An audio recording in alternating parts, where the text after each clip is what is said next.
what do we know about Richter's transformation and the incidence of this, or prevalence, mostly comes from retrospective series or sometimes from clinical trial cohorts, and we see ranges that are somewhat all over the place. What we tried to do in this study was take a look at patients in the Mayo Clinic CLL database, which is prospectively maintained, and looking at a cohort of over 3,000 patients from the time of diagnosis going forward to get a better understanding of what the natural history and a true incidence rate may be.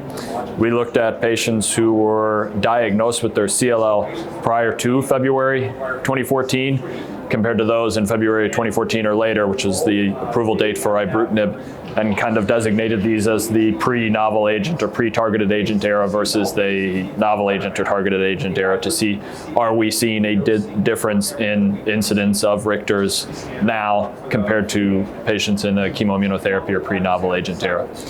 The 5-year rate of Richter's transformation incidence was 3.7% in the pre-novel agent era compared to 1.9% at 5 years in the novel agent or targeted agent era. This was not it was a trend, and you can see the curves for yourselves. There's a difference there, but not statistically significant, but certainly appears to be a signal that there may be a lower rate, at least in that window, of Richter's transformation in the current era.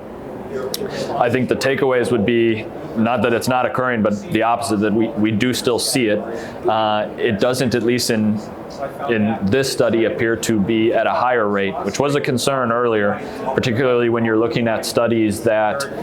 were enriched for heavily pretreated relapsed refractory CLL patients, and then you see a substantial amount of the progression events are actually Richter's transformation. That's kind of skewed by the patient cohort that's going in, that they've already seen chemoimmunotherapy, they've already seen a number of agents, and they're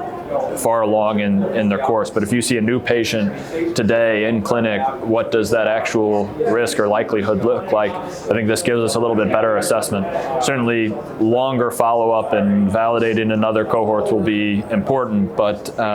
gives us some idea that one, still is occurring, and two, does not at least appear to be at a higher rate than in the prior era.